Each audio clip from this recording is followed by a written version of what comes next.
ఈ weekend market analysis ఏంటో చూద్దాం. చాలా మార్పులు జరిగాయి. అమాంతం ట్రంప్ గారు దాదాపుగా $2 బిలియన్ ట్రేడింగ్ రూపంలో సంపాదించారు. అదొక పెద్ద స్పెక్యులేషన్ అయిపోయింది మార్కెట్ అంతా. ఆయనకు ఉండేటువంటి పవర్ ని వాడుకొని ఆయన ముందుగానే ఇన్సైడ్ ఇన్ఫర్మేషన్ వాళ్ళ ట్రేడింగ్ టీమ్ కి ఇచ్చి డబ్బులు సంపాదిస్తున్నారా అనేది. గోల్డ్ అండ్ సిల్వర్ కొంత రికవరీ అవుతున్నట్టుగా కనపడుతుంది. క్రూడ్ ఆయిల్ మాత్రం విపరీతంగా కూల్ ఆఫ్ అవుతుంది. రూపీ మాత్రం పెద్ద ఎత్తున మూమెంటం ఏమి కనిపించట్లేదు. రియల్ ఎస్టేట్ ఇండెక్స్ మాత్రం దాదాపు ఈ ఒక్క వారంలోనే 7% అప్ సైడ్ మూవ్ అయింది. సో వీటన్నిటి గురించి ఈ వారం మార్కెట్ అనాలిసిస్ లో మనం డీటెయిల్ గా డిస్కస్ చేద్దాం. అదే విధంగా ఓపెన్ ఇంట్రెస్ట్ అనాలిసిస్ బేసిస్ మీద మనకి నెక్స్ట్ సపోర్ట్స్ ఎక్కడ ఉండే అవకాశం ఉంటుంది అన్న దాని గురించి కూడా మనం ఈ వీకెండ్ అనాలిసిస్ లో డిస్కస్ చేద్దాం. నమస్తే, నేను Revanth Chalamala, amphi registered mutual fund distributor. So ఈ వారం మార్కెట్ కొంతవరకు పాజిటివ్ గా కనిపించింది అండ్ శుక్రవారం క్లోజింగ్ కూడా కొంతమేర పాజిటివ్ గానే ఉంది. 24,270 అండ్ అబోవ్ క్లోజింగ్ ఇవ్వడానికి అయితే నిఫ్టీ ప్రయత్నం చేసింది. ఇది ఒక సాలిడ్ క్లోజింగ్ అనే చెప్పాలి. మనకి 24,200 నియర్ బై రెసిస్టెన్స్ కనపడుతున్నాయి. 23,800 దగ్గర సపోర్ట్లు కనపడుతున్నాయి. కొంతకాలంగా ఒక షార్ట్ రేంజ్ లోనే మనకు నిఫ్టీ విపరీతమైన ట్రేడింగ్ కనపడుతుంది. కానీ మనకి నిన్న మొన్న వచ్చినటువంటి మొమెంటం అంతా కూడా నిఫ్టీ లెవెల్లో కనపడుతున్నాయి. దానికి గల కారణం మనకి ఐటీలో వచ్చినటువంటి ఒక మంచి స్ట్రాంగ్ రికవరీ. ఐటీ సెక్టర్ 4%, 2% ఈ విధంగా మనకి డే టు డే బేసిస్ లో అప్ సైడ్ మూవ్ అవటం అయితే గమనించాం. విపరీతమైన సెల్ ఆఫ్ గతంలో ఉండేటువంటి అన్ని సపోర్ట్స్ ను కూడా బ్రేక్ చేసి కిందకి వెళ్ళిపోయింది. ఒక రకంగా చెప్పాలి అని అంటే మొన్న రీసెంట్ గా బ్రేక్ చేసినటువంటి సపోర్ట్స్ 2022 జూలైలో, ఇన్ని సంవత్సరాల క్రితం 3-4 ఏళ్ల క్రితం ఏదైతే ఒక లో ఫామ్ అయిందో దాన్ని కూడా బ్రేక్ చేసి కిందకి వెళ్లే ప్రయత్నం చేసింది.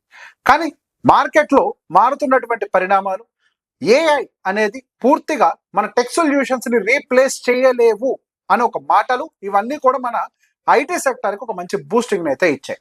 అట్ ద సేమ్ టైం మొన్న వచ్చినటువంటి సెల్ ఆఫ్ ఒక రకమైన రీజన్ మనకి ఇంట్రెస్ట్ రేట్స్ ఫెడ్ ఏమైనా పెంచుతుందని ఒక భయం. ఇప్పుడు ఆ ఇంట్రెస్ట్ రేట్స్ పెరగకపోవచ్చు అని ఒక యాంటిసిపేషన్ కూడా, దాంతో పాటుగా ఏఐ అనేది పూర్తిగా టెక్ సొల్యూషన్స్ ని పక్కన పెట్టదు అనే ఒక యాంటిసిపేషన్ కూడా ఐటీ సెక్టార్ లో కొంత పాజిటివిటీని చూపించింది. దానివల్ల మనకి నిఫ్టీ 50లో ఒక మూమెంటం కనిపించింది. అంతేగాని మనకి బ్రాడర్ మార్కెట్ ఇండెక్స్ వైజ్ గా చూస్తే స్మాల్ క్యాప్స్ కానీ మిడ్ క్యాప్స్ కానీ వీటిలో పెద్ద స్థాయి మూమెంటం అయితే మనకు పెద్ద ఎత్తున అయితే కనిపించలేదు. అండ్ వీటి యొక్క వాల్యుయేషన్స్ ఎలా ఉన్నాయి అనేది 2 days బ్యాక్ ఒక వీడియో కూడా చేశాను. ఆ రోజు వాటి వాల్యుయేషన్స్ కూడా ఎక్స్ప్లెయిన్ చేశాను. ఒకసారి ఆ వీడియో కూడా మీరు కావాలంటే క్లియర్ గా గమనించండి. సో ఈ వారం మన మార్కెట్ ని గమనించుకుంటే నిఫ్టీ గట్టిగా ఒక 0.89% మాత్రం అప్ సైడ్ వెళ్ళినట్టుగా కనిపిస్తుంది. ఇందాక నేను చెప్పినట్టుగా ఒక షార్టర్ రేంజ్ లోనే కన్సాలిడేషన్ అయితే కనపడుతుంది. 23,800 దగ్గర మనకి దాదాపుగా 3 weeks నుంచి సపోర్ట్ తీసుకోవటం, పైకి వెళ్ళి రెసిస్టెన్స్ ఎదుర్కోవటం, ఇదే బ్యాండ్ లో మనకి నిఫ్టీ అనేది ఇరుక్కొని పోయింది. మనకి ఏదైనా మూమెంటం రావాలి అంటే డెఫినెట్ గా మనకి రెసిస్టెన్స్ అనేవి బ్రేక్ అవ్వాలి. అది ఎప్పుడవుతుంది అనేది only the big player should know. And at the same time ఈ వారంలో మనం గమనిస్తే రియాలిటీ సెక్టార్ దాదాపుగా 7.8%, near to 8% up side movement అయితే కనిపించింది. సో దానికి గల కారణం ఫారెన్ ఇన్స్టిట్యూషనల్ ఇన్వెస్టర్స్ యొక్క ఇన్ఫ్లో టు ద రియాలిటీ దాదాపుగా 50% ఇంక్రీజ్ అయింది అన్నట్టుగా కొన్ని ఆర్టికల్స్ అయితే కనపడుతున్నాయి ఈ ఒక్క క్వార్టర్ లోనే. ఎట్ ద సేమ్ టైం కొన్ని 9 మేజర్ సిటీస్ లో దాదాపుగా ఇయర్ ఆన్ ఇయర్ సేల్స్ కూడా దాదాపుగా 19% అప్ సైడ్ మూమెంటం ఉన్నట్టుగా కనపడుతోంది. అండ్ ప్రీమియం అపార్ట్మెంట్స్ కూడా మంచి మూమెంటం లో ఉన్నట్టుగా కనపడుతోంది. అండ్ కొత్త ప్రాజెక్ట్స్ అనౌన్స్మెంట్స్ అనేవి దాదాపుగా 43% ఇయర్ ఆన్ ఇయర్ అనౌన్స్మెంట్ జరుగుతున్నట్టుగా. ఇది హైదరాబాద్ పాయింట్ ఆఫ్ వ్యూ కాదు, pan India point of view. So ఈ పాయింట్ ఆఫ్ వ్యూ ఇవన్నీ కూడా మనకి రియాలిటీని అప్ సైడ్ మూమెంటం తీసుకురావడానికి ఒక మంచి అవకాశం కలిగించాయి. అండ్ నిఫ్టీ అంటే నిఫ్టీకి రియాలిటీకి పెద్ద కోరిలేషన్ ఏమి ఉండదు. బికాస్ రియాలిటీలో ఉండేటువంటి స్టాక్స్ ఏవి కూడా పెద్దగా నిఫ్టీలో ఉండవు. So reality as an individual pack మాత్రం 7% హ్యూజ్ మూమెంటం ఈ వీక్ లో అయితే మనకి డెలివర్ చేసింది. And one more positive element మనం గమనించాల్సింది ఏంటంటే మనకి టాక్సేషన్స్ ఎఫ్ఐఎస్ రిలేటెడ్ ఏదైతే జీసెక్స్ అండ్ డెట్ మార్కెట్స్ లో టాక్సేషన్స్ ని వాళ్ళు 20% టు 0కి తీసుకొచ్చారు, 12.5 to 0% కి తీసుకొని వచ్చారు, విత్ హోల్డింగ్ ఆఫ్ ట్యాక్స్ అనేది తీసేశారో అప్పటి నుంచి మనకి ఇండియన్ మార్కెట్స్ లోకి డబ్బులు ఇన్ఫ్లో రావటం అయితే గమనిస్తున్నాం. అండ్ జస్ట్ ఏదో డబ్బులు నామినల్ గా రావటం కాదు. సో బేసిక్ గా మనకి ఎఫ్పిఐస్ రూట్స్ ఏవైతే ఉన్నాయో మనకి పర్టికులర్ గా రూట్ వైజ్ గా ఒకసారి బ్రేక్ డౌన్ చేసి చెప్తాను. ఫుల్లీ యాక్సెసబుల్ రూట్ అని అంటారు. ఫుల్లీ యాక్సెసబుల్ రూట్ లో మనకి ఏప్రిల్ కానీ మేలో గట్టిగా 5,500 కోట్లు మాత్రమే ఇన్ఫ్లోస్ ఉండేవి. అది కాస్త జూన్ లోకి వచ్చేసరికి దాదాపుగా 21,700 crores కి మారినట్టుగా కనపడుతోంది. The same time debt general limit ఇది కూడా కొద్దిగా మారటం వల్ల 28,200 crores వరకు కూడా ఇన్ఫ్లోస్ వచ్చాయి. ఓవరాల్ గా 53,363 crores వరకు కూడా జూన్ లో మనకి ఇన్ఫ్లోస్ వచ్చాయి. దానివల్ల మనకి రూపీ బలహీనపడటం అనేది ఆగిపోయింది. మనకి విపరీతమైన వీక్నెస్ నుంచి స్టేబుల్ అవటం అయితే మొదలుపెట్టింది. ఈక్విటీ మార్కెట్స్ లో సెల్ ఆఫ్ లో ఉన్నప్పటికీ ఎఫ్ఐఎస్ డెట్ మార్కెట్ లో కొంత బయింగ్ చేయటం వల్ల రూపీ స్టెబిలిటీ అన్నది కనపడుతుంది. ఇప్పుడు అక్కడ ట్యాక్స్ కట్ చేయటం వల్ల ఇన్ఫ్లోస్ అయితే మార్కెట్ లోకి వస్తాయి అని ఒక క్లారిటీ క్లియర్ గా ఎఫ్ఐఎస్ అయితే ఎస్టాబ్లిష్ చేశారు. ఇప్పుడు అదే ట్యాక్స్ కట్ గనక ఈక్విటీ మార్కెట్స్ లో గనక జరిగినట్లయితే ఈక్విటీ మార్కెట్స్ లో కూడా ఎఫ్ఐఎస్ ఫ్లోస్ రావడానికి చాలా హై ప్రాబబిలిటీ ఉంటుంది. ఈ ఎఫ్ఐఎస్ ఫ్లోస్ గనక ఇండియన్ మార్కెట్ లోకి ఈక్విటీ మార్కెట్స్ లోకి వచ్చాయి అని అంటే రీటైలర్స్ తో పాటుగా ఎఫ్ఐఎస్ హ్యాండ్స్ కూడా కలిసాయి అని అంటే ఇప్పటి వరకు ఏవైతే డబ్బులు వాళ్ళు వెనక్కి తీసుకొని వెళ్ళిపోయారో ఆ డబ్బులు కూడా మళ్ళీ మనకి ఇప్పుడు యాడ్ అవుతున్నాయి అని అంటే అంత కూడా అవసరం లేదు. అట్లీస్ట్ అవుట్ ఫ్లోస్ వెళ్ళటం ఆగినా కానీ ఈక్విటీ మార్కెట్స్ లో ఎక్కువ స్టెబిలిటీ రావడానికి అవకాశం ఉంటుంది. మార్కెట్ ఒక రకంగా చెప్పాలంటే గవర్నమెంట్ కు ఒక క్లియర్ సంకేతం ఇస్తుంది. మన ఇండియన్ మార్కెట్స్ లో ఇంతటి హై టాక్సేషన్ పనికిరాదు. అదేంటి ప్రపంచ మార్కెట్లో ఇంకెక్కువ టాక్సేషన్ ఉంటుంది కదా అని అంటే ఇక్కడ మనం డాలర్ టర్మ్స్ లో మాట్లాడాలి, ఈక్విటీ రిటర్న్స్ టర్మ్స్ లో మాట్లాడాలి. ఈ డాలర్ టర్మ్స్ లో టాక్సెస్ అన్ని పోను కూడా వాళ్ళకి పెద్ద ఎత్తున లాభం వస్తున్నట్టుగా కనిపించలేదు. అందుకే విపరీతమైన ప్రెషర్. ఎల్టీసీజీ పెంచారు, ఎస్టీసీజీ పెంచారు, స్టాంప్ డ్యూటీలు పెంచారు, అన్ని పెంచుకుంటూ వచ్చేసారు. సో ఒక రకంగా చెప్పాలంటే డబుల్ టాక్సేషన్స్ జరుగుతున్నాయి. ఈ టాక్సేషన్స్ అన్నిటిని కూడా కొద్దిగా కంట్రోల్ చేసే ప్రయత్నం జరిగినా కానీ నెక్స్ట్ ఈక్విటీ మార్కెట్స్ లోకి ఎఫ్ఐఎస్ యొక్క ఫ్లో హెవీగా రావడానికి చాలా హై ప్రాబబిలిటీ కనపడుతుంది. ఎట్ ద సేమ్ టైం ఇప్పుడు మనం ట్రంప్ గారి గురించి మాట్లాడదాం. మనకి ట్రంప్ గారు వచ్చిన దగ్గర నుంచి ఒక విషయం క్లియర్ గా గమనించవచ్చు. ఓవర్ ద నైట్ ఏదో ఒక అనౌన్స్మెంట్ ఇస్తారు. గతంలో కూడా నాకు గుర్తుంటే ఈ పర్టిక్యులర్ మనకి ట్రేడ్ రిలేటెడ్ అన్సర్టనిటీస్ జరుగుతున్నప్పుడు ఆయనకు సంబంధించినటువంటి ట్రూత్ అనే ఒక సోషల్ ఖాతాలో ఆయనకు సంబంధించిన సోషల్ మీడియాలో ఒక పోస్ట్ చేశారు. ఒక పలానా స్టాక్ కొనుక్కోండి ఆయన కంపెనీదే, విత్ ఇన్ నో టైం మంచి రిటర్న్స్ వస్తాయి అని చెప్పేసి ఆయన అది చెప్పిన గంటలోనే ఒక మేజర్ 1 or 2 hours లోనే ఒక మేజర్ అనౌన్స్మెంట్ మార్కెట్ లో కూడా వచ్చింది. ఏది వాళ్ళ గవర్నమెంట్ సైడ్ దగ్గర నుంచి అమాంతం ఆ స్టాక్ ప్రైస్ పెరగడం కూడా గమనించాం. మార్కెట్స్ అని అప్ సైడ్ వెళ్ళడం కూడా గమనించాం. సో బేసిక్ ఇక్కడే మనకి ఎవిడెంట్ గా అర్థమవుతుంది. గతంలో కూడా ఎన్నో సార్లు చెప్పాం మార్కెట్ మ్యానిపులేషన్ చేస్తున్నట్టుగా ఉంది కానీ అక్కడ గవర్నమెంట్ రూల్ చేస్తున్నట్టుగా లేదు. సో ఇప్పుడు మనకి ట్రంప్ గారికి సంబంధించినటువంటి ఒక డేటా కనిపిస్తుంది. దాదాపుగా $2 billion ప్రాఫిట్ ని ఆయన డిక్లేర్ చేశారు. అందులో $1.4 billion కేవలం క్రిప్టో దగ్గర నుంచి ఆయనకు వచ్చాయి. ఆయన ఒక మాట అంటారు, ట్రేడింగ్ కి నాకు ఎటువంటి సంబంధం లేదు, నేను ఆ ట్రేడింగ్ ని వేరే వాళ్ళకి అప్పచెప్పేసాను, వాళ్ళు చూసుకుంటారు అని చెప్పేసి అమాంతం 1.4 billion గతంలో ఎప్పుడు లేనంత విధంగా ఇప్పటికిప్పుడు ఎంత ప్రాఫిట్స్ ఎక్కడి నుంచి రాగలిగాయి. అక్కడ క్రిప్టో మార్కెట్స్ ఏమైనా ప్రాఫిటబుల్ గా ఉన్నాయని అటువంటి కండిషన్ లేదు. ఎక్కడ 1.2 బిలియన్ డాలర్స్ అనుకుంటా, సారీ దాదాపుగా 1,20,00,000 దగ్గర నుంచి దాదాపుగా మనకి ఇప్పుడు 60-70 లక్షలు పడిపోయింది బిట్ కాయిన్ అనేది. సో విపరీతమైన లాసెస్ లో క్రిప్టోస్ ట్రేడ్ అవుతూ ఉంటే మాత్రం ఇటువైపుగా ఆపోజిట్ లో మనకి ట్రంప్ గారు మాత్రం డబ్బులు చేసుకోవడానికి మాత్రం ఆపట్లేదు. సో బేసిక్ ఆయన ట్రేడింగ్ చేయకపోవచ్చు, కాకపోతే ఆయన ఒక నిర్ణయం తీసుకునే ముందు ఒక ఇన్సైడర్ ఇన్ఫర్మేషన్ లాగా వాళ్ళ ట్రేడింగ్ ఎవరైతే చేస్తూ ఉంటారో వాళ్ళకి ఇచ్చి ఉంటారు. దాని వల్ల వాళ్ళు ఇన్సైడ్ ఇన్ఫర్మేషన్ ట్రేడింగ్ వల్ల విపరీతమైన డబ్బును సంపాదించడం అయితే క్లియర్ గా కనపడుతోంది.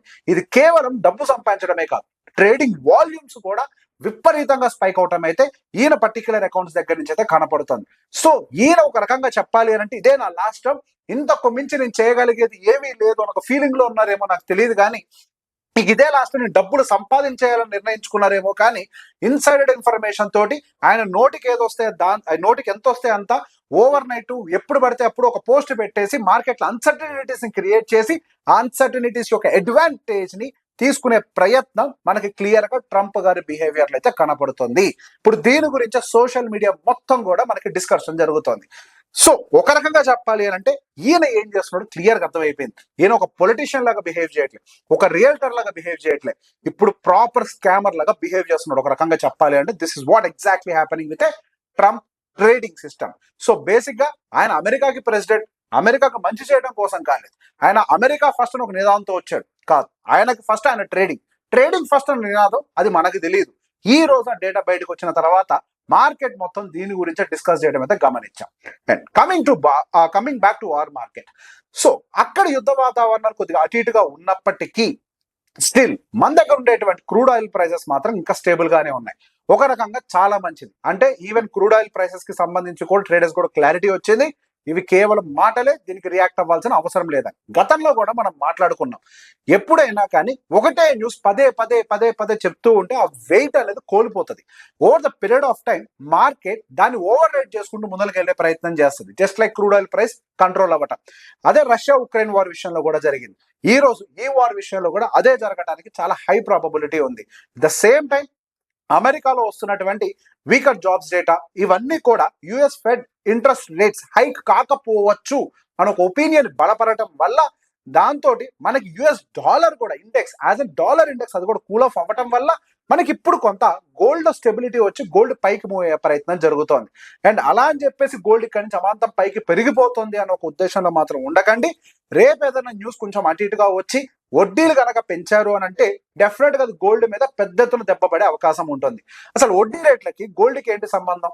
గోల్డ్ ఇప్పుడు మీరు చూసినట్లయితే హ్యూజ్ వాలటాలిటీ, దాదాపు 25%, 30% దాని పీక్ నుంచి కింద పడి ట్రేడ్ అవుతుంది. సో బేసిక్ ఇంత వాలటైల్ ఇండెక్స్ లో వాళ్ళు ఎందుకు డబ్బులు పెట్టాలి? ఇంత వాలటైల్ ప్రొడక్ట్లు ఎందుకు డబ్బులు పెడతారు? అదే యుఎస్ బాండ్స్ లాంటి వాటిల్లో వాళ్ళకు ఒక సేఫ్ రిటర్న్ అనేది జనరేట్ అవుతున్నప్పుడు.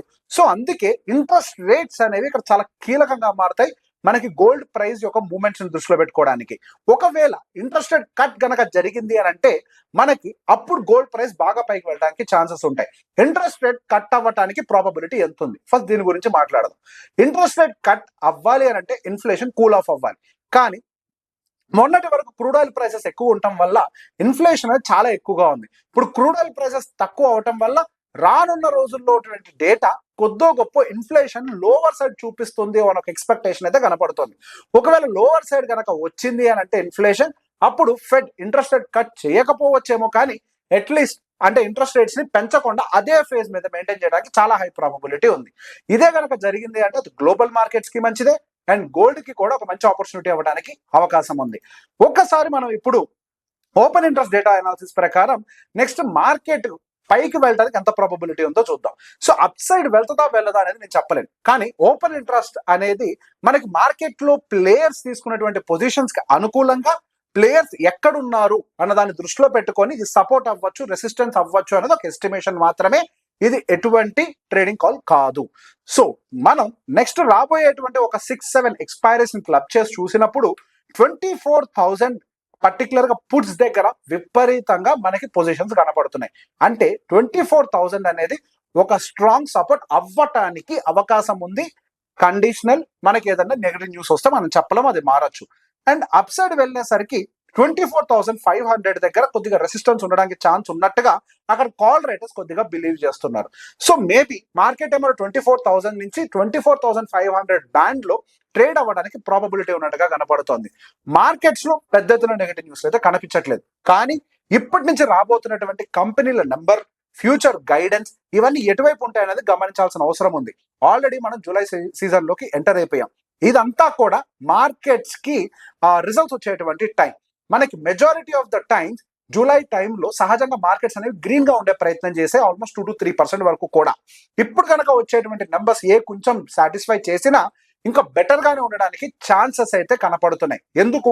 మన మార్కెట్ ఆల్రెడీ కూల్ ఆఫ్ అయి ఉంది, అంటే డౌన్ సైడే ఉంది.